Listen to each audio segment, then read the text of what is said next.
Right now on Sunrise, remembering George Floyd. We look at the emotional moments from his funeral in Minneapolis and the continued demands for justice. While Minneapolis mourned, 3 fired officers charged in the killing of George Floyd faced a judge for the first time.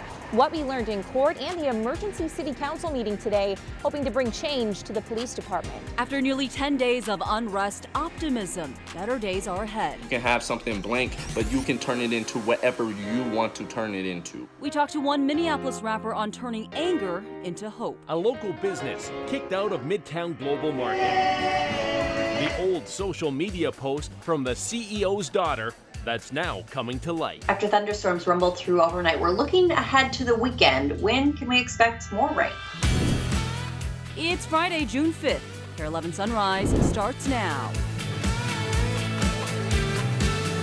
Hey, thanks for joining us. We have a lot to get to today, including how George Floyd's memorial is now uniting the community and possibly changing the Minneapolis Police Department. But first, we have breaking news on Sunrise. 2 people shot dead in Minneapolis. The first shooting happening near downtown, close to 14th and Park Avenue. Police tell us one victim was rushed to the hospital and later died.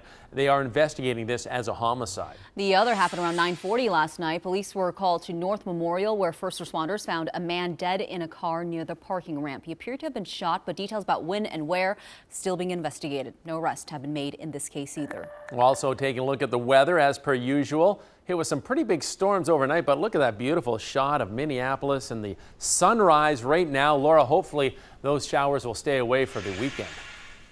You bet. We have a couple really nice days, including today, now that all of that is cleared out. 61 degrees right now. The sun is officially up for us.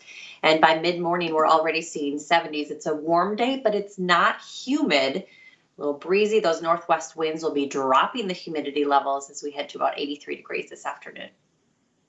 Amazing grace.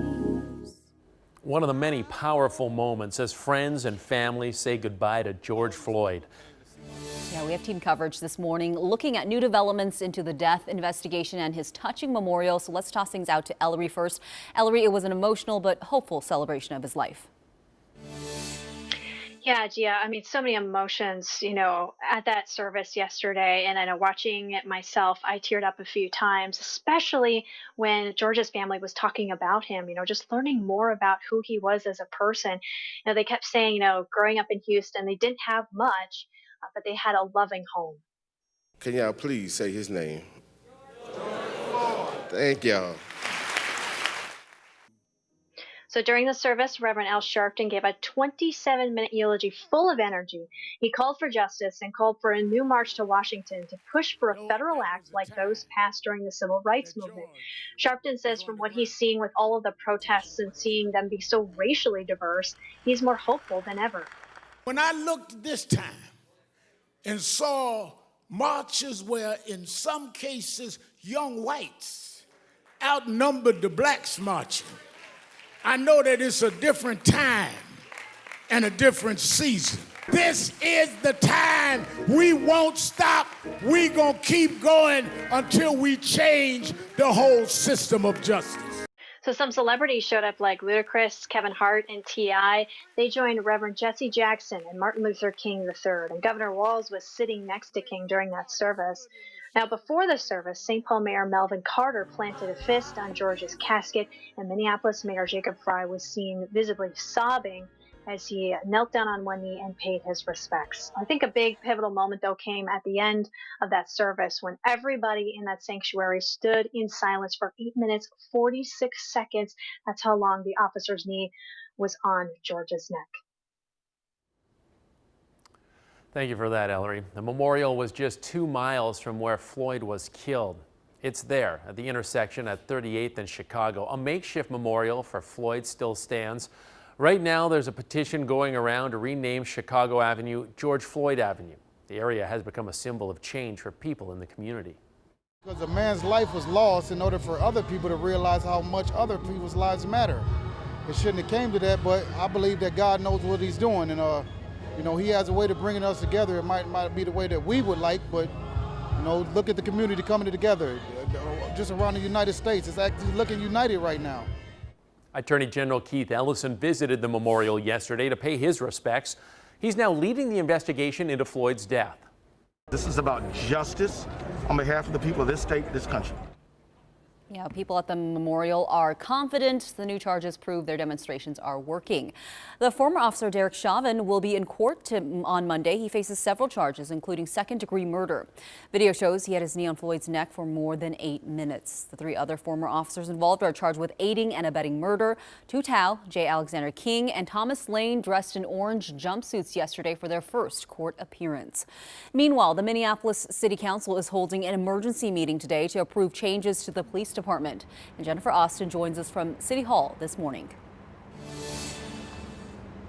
Yeah, good morning, Gia. So during this meeting, the City Council will approve a court order which outlines immediate changes to the Minneapolis Police Department. We don't know a whole lot other than that at this point, but what we do know is that the Minnesota Human Rights Commissioner and the Minneapolis Civil Rights Director will also be briefing the council on the state's civil rights investigation into the department. Meanwhile, as you mentioned, 3 of the now former officers involved in George Floyd's killing had a bail hearing yesterday. Those officers are Thomas Lane, Tou Thao, and J. Alexander King. They are charged with aiding and abetting murder and manslaughter. A Hennepin County judge ordered bail set for $1 million or $750,000 with conditions for all 3 men. Attorney Earl Gray represents Thomas Lane. Here's what he said to reporters yesterday. He thought what he was doing was right because he asked the training officer, should we roll him over twice? You got to have criminal intent for second-degree murder. And frankly, this is I mean, you've got a case here where my client is in an ambulance, pounding on this guy, trying to revive him. Where's the willful intent? Where's the criminal intent in that? Those 3 former officers will be back in court on June 29th. Derek Chauvin, who is the officer who put his knee on George Floyd's neck, he is charged with second-degree unintentional murder. He'll be in court on Monday, as you said, Gia. And back to that City Council meeting. It begins this afternoon at 12:30. All right, Jennifer, thank you. Throughout the country, more peaceful protests taking over the streets. Take a look at this. George Floyd's brother leading thousands across the Brooklyn Bridge, calling for change. My brother's gone, but the Floyd name still lives on. As rallies unfold across the nation again today, police are facing new scrutiny as more videos of violent clashes with protesters surface online. But fear is crossing over on both sides. Earlier this week in Brooklyn, 1 officer was stabbed, 2 others were shot. Well, a lot of people are talking about the Midtown Global Market this morning after the popular Lake Street staple evicted one of their vendors. We're going to explain why they did that and have some of your reaction in this morning's Digital Dive. Now, Thursday afternoon, Holy Land Grocery, Butcher Shop, and Deli CEO Majdi Wadi posted on Facebook that old racist social media post by an employee had resurfaced. Wadi identified that employee as his own daughter. He wrote, although she was a teenager when she made this mistake, my daughter's employment with the company has been terminated effective immediately. Wadi went on to apologize for the posts and vowed to advocate for minorities and work to dismantle racism in the future. A few hours later, Midtown Global Market posted this message on their social media, saying they're deeply offended and saddened and do not tolerate discrimination of any kind. They also posted that they're closing Holy Land and terminating their lease. Reaction to the news was of course mixed across the board. Some people thanked the market and said they'll stop patronizing Holy Land and their Central Ave location in Northeast Minneapolis. However, others are arguing that the family had already dealt with the issue and they shouldn't lose their space.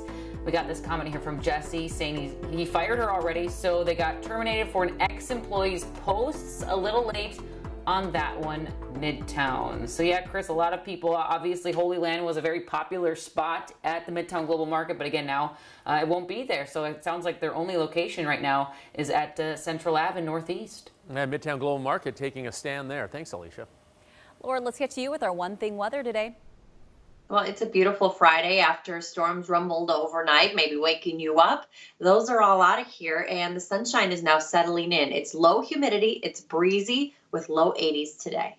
The death of George Floyd is hitting home for one of our own here at KARE 11. A unique perspective from Kaya Edwards, who grew up near where Floyd's memorial now stands. Then saying sorry after serious backlash, the apology from Drew Brees after his comments on peaceful protest and reaction from other pro athletes. Plus, the NBA could be back soon, but don't expect to see the Wolves. We'll explain.